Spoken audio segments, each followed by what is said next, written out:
This original WSRE presentation is made possible by viewers like you. Thank you. We talk pro football with former NFL coach Kay Stephenson on this edition of Conversations.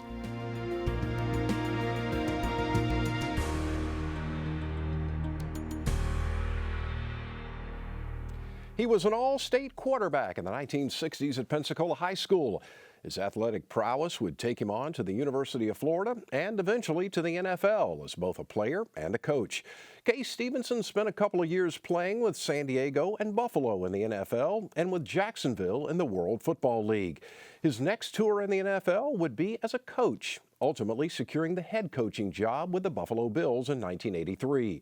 Following his time with the Bills, Stephenson would coach in the World Football League as well as the Canadian Football League. These days, he's using his team-building skills in the business world. Kay Stephenson is the president and CEO of CTS America, a software and technology company that works with law enforcement and government agencies. We welcome Kay Stephenson to this edition of Conversations. Nice of you to join us. Thank you. Good to be with you, Jeff. Great time to talk about NFL football for sure. I just read here a day or so ago, I guess it was, that the Fortune or Forbes magazine valued the Dallas Cowboys at $4 billion. So I guess it's the most valuable team, the most valuable franchise in the world. What do you think of that? That's, a good example is in 1960, Ralph Wilson's father bought him a franchise in the old AFL, the Buffalo Bills, right, for $25,000. So it gives you some.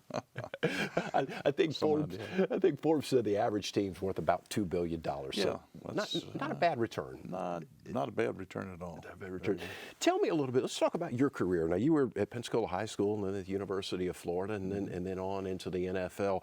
Tell me, how did you transition over from being a player to being a coach? Well, good question, but I think it came naturally. The quarterback position helped, and playing for people like Sid Gilman, who was just the innovator really of most modern day pro football, is still Sid Gilman offensive football. Right. And so I was fortunate to have been around some good people and really concentrated on what it takes to be a good communicator, number one, and then an X and O person, number two, and it all worked. It all worked in a very advantageous type arrangement for me. Which brings up an interesting question. At the NFL level, I'm sure most people at that level pretty much understand the fundamentals and the X's and O's. So how important is it to be a great communicator? What's the key? Well, it's very important. Coaching is teaching. And if they never understand that 2 and 2 equals 4, if 2 and 2 continues to be 3 or 5, and they don't accept that it's 4, you're never going to win. Yeah. And so being able to communicate, to teach, is extremely important. And I think X's and O's are very, very important as well, because the strategy of the game is just one of the most wonderful things about being in the coaching profession. How long would it take you to prepare for a game? Oh my goodness. Typical NFL game, Sunday to Sunday. You're still, you have to have things put to bed by Saturday, but you're still anxious. You wish you had another day or two. Yeah. It takes all week, long hours, 2 or 3 hours sleep a night during the week, but it's all worth it. Yeah. What's the process like? Are you spending time with your assistant coaches and designing the game plan? How does that work? Well, you do, but each coach has certain responsibilities. The head coach oversees, and depending on how much he is involved in either the defense or the offense or special teams, could take a stronger role, as was the case with me, for example. I was also like the offensive coordinator. So I was totally involved in the offensive game plan, but it all has to fit together. In the end, by Thursday, your offense and defense and special teams have to be built in a way that they complement each other. And so that's a real key. That's a real key from the head coaching standpoint. But I was more involved in the offense. Some coaches are more involved in defense. Right. Which is the old thing, if I guess there's a defense wins championships, but I would imagine an offensive coordinator would say differently. Huh? Well, no, not really. You're always cognizant of the fact that you want to play great defense. Right. You'd love to. I mean, if you could do it in a ball game. Now, I love the passing game. I love the strategy, love the excitement of the passing game. And the chess game that's involved with the defensive coordinator and the opposite team. But if you had a chance just to line up every play and hand the ball off to somebody, never take a chance on an interception, anything else, and still win the ball game and play great defense, you'd probably do that. Yeah. You'd probably sign that contract. So the run game is very important. Defense is extremely important. Right. Special teams, I was never a coach that relied on special teams to win a ball game. Don't lose it. Right. Interesting. Now, when you were in Buffalo, Joe Ferguson was the quarterback. Yeah, for most of it, yes, Joe. Excellent quarterback. Yeah. What made him so good? Well, Joe was a good football player. He had a strong arm. He could throw the ball through a brick wall. That's what I heard. And he is a tremendous competitor. Joe's biggest fault was that he was not totally an optimist all the time. But overall, Joe Ferguson you couldn't ask for any better person for that position in the National Football League than Joe Ferguson. That quarterback position, it seems to me like every year as these offenses get more and more complicated, or at least just from a general fan standpoint, it just seems to me that position just becomes more and more difficult as time goes along. Am I reading that correctly? Well, I'm not sure, Jeff, whether it becomes more difficult. I think the perception is that it may be more difficult, but I'm not sure that in reality it is more difficult. It's always been, we used to, I still maintain that we used to face more coverages years ago, different coverages, than a quarterback faces today. Things have been simplified to some extent, but overall it's a tough position to play, a very tough position to play. There's so much involved in playing the position in a winning fashion. It's because you've really got to have your mental game right. Mm-hmm. You obviously have to have the physical attributes, right, and an awful lot of quick decision making. No, that's the key. Yeah. It's extremely quick. You got to get the ball out of there. Yeah. In your judgment, who is the best quarterback playing in the NFL today? Oh my goodness, there are some very, very good quarterbacks. I've seen a lot of quarterbacks going back many years, back to my playing days, either played with or against. And coached against or with. But I'll tell you,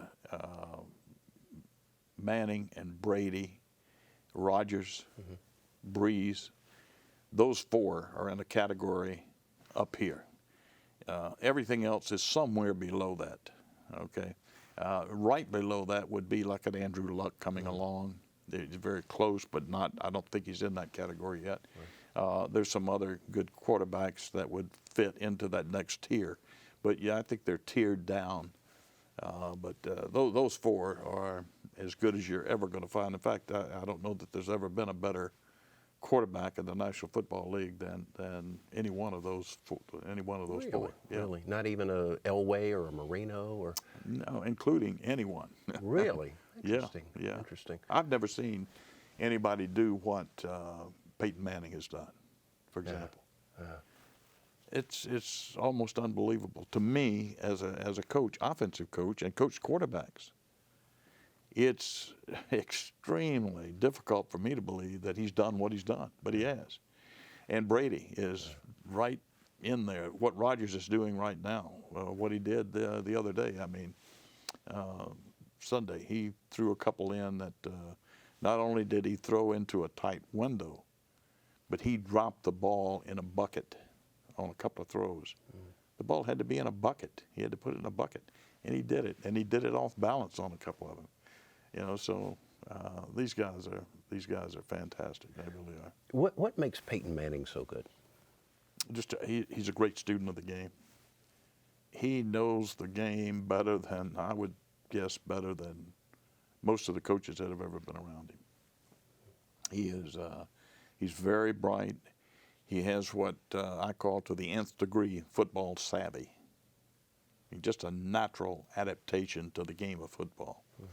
He's got a quick release. He's always been very accurate.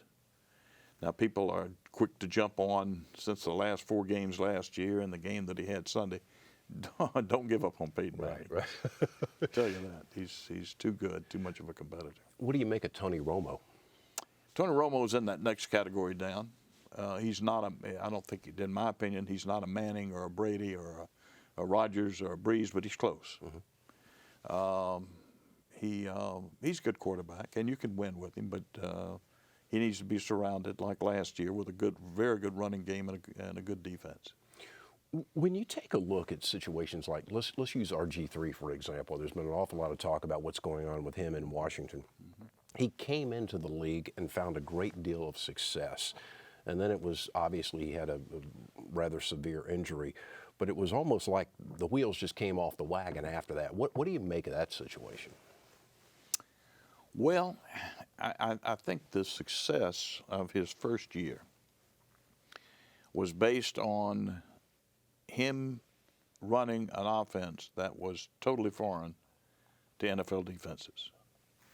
They were running a true read option with the play action passes off that. It was a college type approach, which he was used to and which he had run before. And you really don't have to read the defenses that much. You're going to pop people open. It's a 1-2, 1-2-3 at the most. Most of it's 1-2, meaning you hit this guy or that guy or run with the ball. And so it was a little bit different. He didn't have to drop straight back and survey the field 53.5 yards and throw the drop back passing game that most of the people that we just mentioned, Manning, Brady, Rodgers, Breeze, do. Right. He didn't have to do that. Now, and on top of that, he got hurt. Right. And when they took that quickness and speed away from him with that type of offense didn't work anymore. Right. So now you're taking a raw rookie and you're going to convert him to play the same style as these guys who are great quarterbacks have been around for years. Doesn't happen. Yeah. Just does not happen.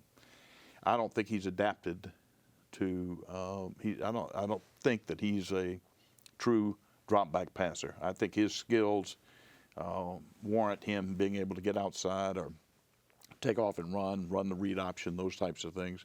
And he was very successful with it for a while, but I think it just caught up with him. It's hard to survive that in the NFL, I would imagine. Oh, it's very hard. Well, you can see what's happening now. I mean, other than a few plays here or there. Right. I'd be remiss without asking you, being an old Florida guy, Tim Tebow. It seems like he's just got so much heart, but just doesn't seem to work for him in the National Football League, huh?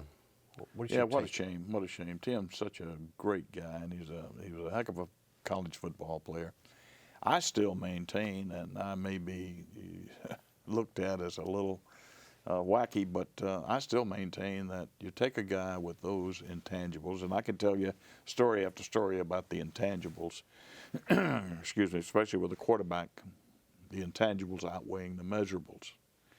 One of the best is Joe Montana, Joe Montana story. But Tim has the intangibles that you're absolutely not going to find too often. He's a winner. He's very intelligent. He's just do anything in the locker room, on and off the field, to help you win. That type guy you can go a long way with. I still maintain that. I think it's overplayed about his ability to throw or inability to throw the football. I think a lot of that is quite honestly press.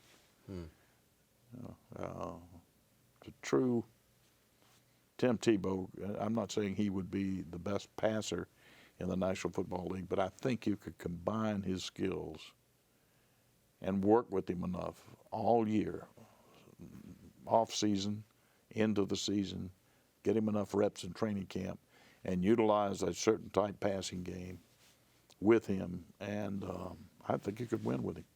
Why do you think someone hasn't? I mean, because you're right, he's a winner. There's no question about that. The fans love him. I guess Chip Kelly probably gave it the best effort of anyone recently. Are you kind of surprised one of the head coaches hasn't just really taken him under his wing and said, we're going to make this happen? Yeah, I'm not sure that Chip gave him the best. Really? And the reason I say that is because I really thought he was going to make that football team because of the offense that Kelly runs. I'm sure last night he would have loved to have had Tebow on that on that 4th and 1. But I was surprised that he didn't make it. Yeah. Interesting. When it comes to coaches, who do you think's the best coach in the NFL today? Belichick. Bill Belichick. Absolutely, no question about it. Yeah. What makes him so good? His overall program is so stable and so sound. You look at everything that comes out of that organization, and I am so sick of people trying to tear down the Patriots. From a coaching standpoint, somebody that was around it, somebody that really respects and loves the game, I really, truly admire what they've done. I think that Belichick, not only with the X's and O's, but the discipline in that program, and those guys go there. When they go there, they know they came for one reason. And if they can't abide by that, then they're gone. And there's no question about it. I just think he has done more with less at times than almost anybody I could imagine. But and over a long period of time. I mean, we're talking about quite a few years now. Yeah. But I think it's Belichick. You were quite outspoken about the NFL's role in the quote-unquote Deflategate, which, of course, the judge overturned the suspension that Roger Goodell put in place for Tom Brady, so Brady was able to start the season. Give us your take on that. What was your overall take on what the NFL did? Totally ridiculous. Absolutely beyond description to me. We're talking about the PSI. He had 12 footballs, and I think they found, I'm not sure on the numbers, but I think there were maybe 2 or 3 balls they found a deviation in the PSI at halftime. Very minute variance in the PSI. They measured with from inside to outside, number one. Number two, that when they checked, the team checked with different gauges, they got different measurables. Okay, so you have to question even the instruments used. But it does. Let me tell you how far it goes. Okay. If you're the quarterback of one team and I'm the quarterback of the other, and we each get 12 balls to use in the ball game, and I really want to play with mine flat, just as flat as a pancake, okay? You don't have to play with them, so it's not going to affect you. And you want yours with enough air in there to make balloons out of them. That doesn't affect me. You play with those. Right. I play with the flat ball. That's how ridiculous this thing is. We're talking about 5/100ths of a pound of pressure. It's just it's beyond anything I've ever seen. Very disappointed in the National Football League. And I've known Roger Goodell since he was getting coffee and sharpening pencils in the league office. Is that right? Yeah, but I am very, very disappointed in the way the NFL handled this, and I think it was a blight. And they're going to pay for it. I think they're already paying for it. Yeah. Why do you think he did it? Think he had it in for the Patriots for some reason, or? I'm not sure. I hear all these things about, well, maybe they didn't punish him enough in the Spygate or whatever you want to call it. Now there's another one. There's another crazy thing. And maybe you shouldn't use a camera. But I will tell you, I did, and I don't know of any team that didn't try to get the other team's signals. Right. I mean, if you're going to stand over there and go through all this semaphore, why would you not try to get them? Like baseball, Matt, you don't think baseball people try to get the opposing team signal? Right. In fact, if you didn't try to get them, you'd be negligent as a coach. Right.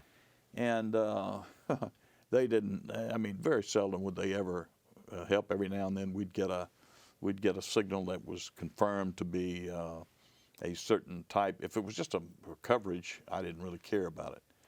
A dog or blitz, yes, I'd like to have it. I think only once or twice did we ever get one that was confirmed to be a dog or blitz. And then you got to get it called, and then you got to get the right audible call at the line of scrimmage. It's just it's crazy. But for what they were doing to try to get signals, heck, everybody. What the National Football League wants you to do when you start signaling the other team, you want everybody to turn their back and turn their head the other way and don't look. I mean, it's crazy. It's just so, in your judgment, just overblown. It's totally overblown. Yeah. Speaking of interesting people, I have to ask you about your old team, the Buffalo Bills. What do you think of Rex Ryan and Rex going to Buffalo? Well, Rex is Rex. You know? I'm not. I have a different personality than Rex, and anyway, I'm not. I can't say too many things one way or the other. You know, it's going to be. It's not going to be as easy as Rex thinks. Yeah, and we find out this week. Fair enough. Were you surprised when you got the job as a head coach in Buffalo? Somewhat, but somewhat surprised. But it happened fairly quick.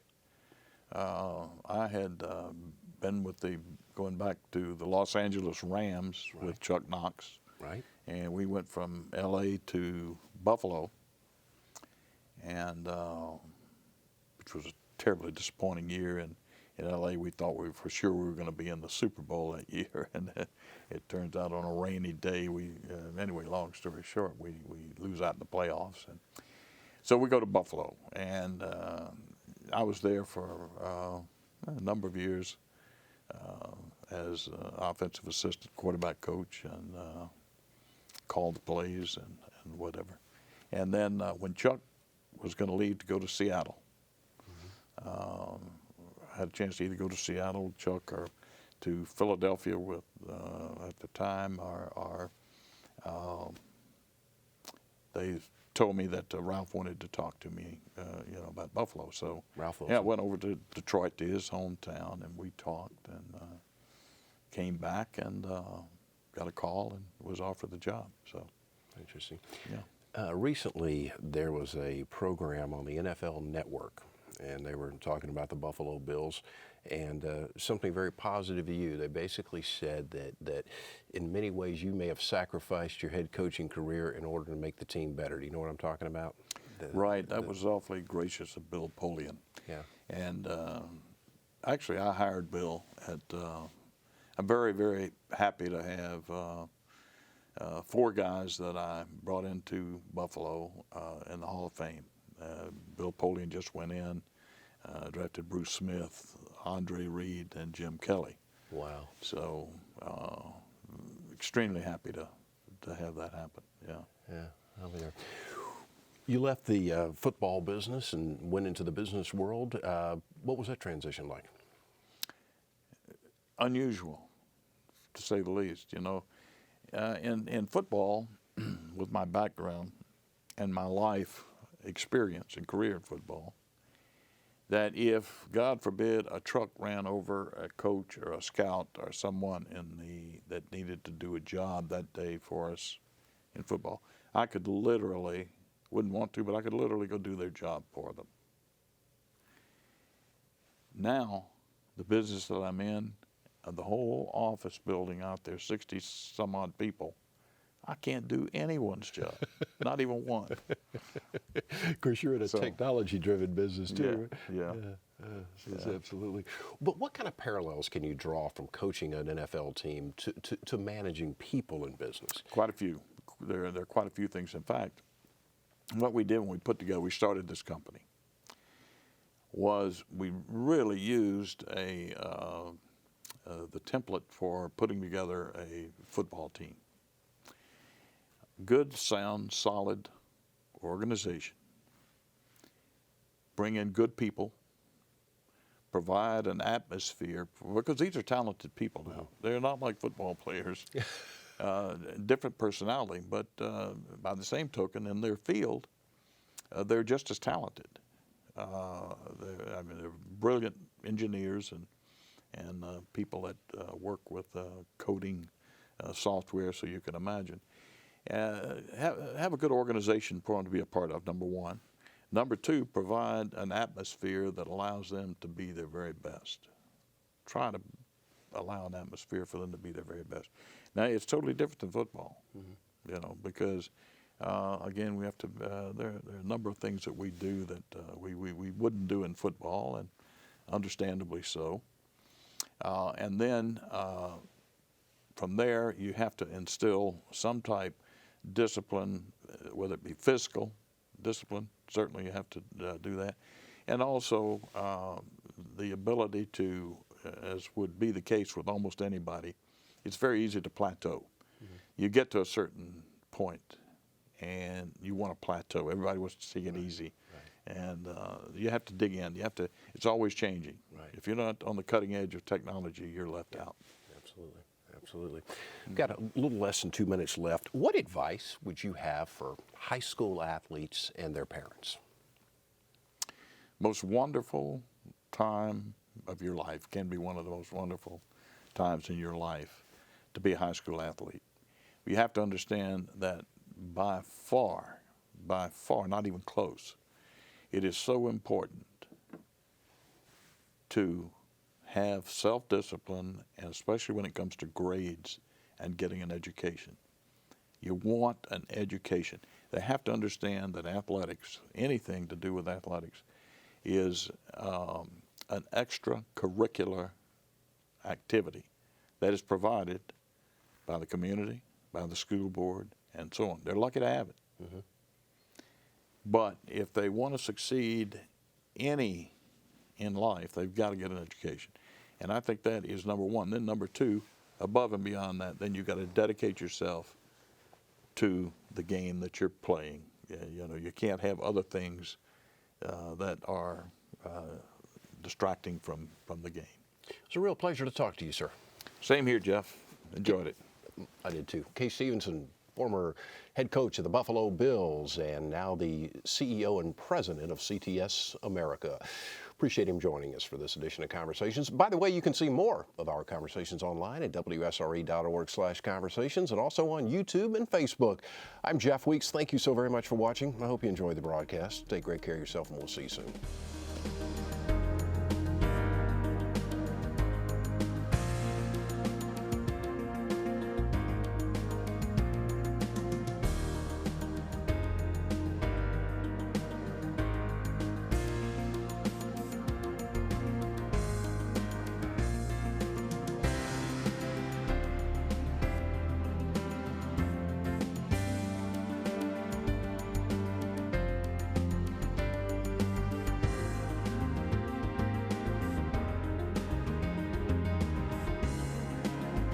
Support for this program is provided in part by these corporate sponsors.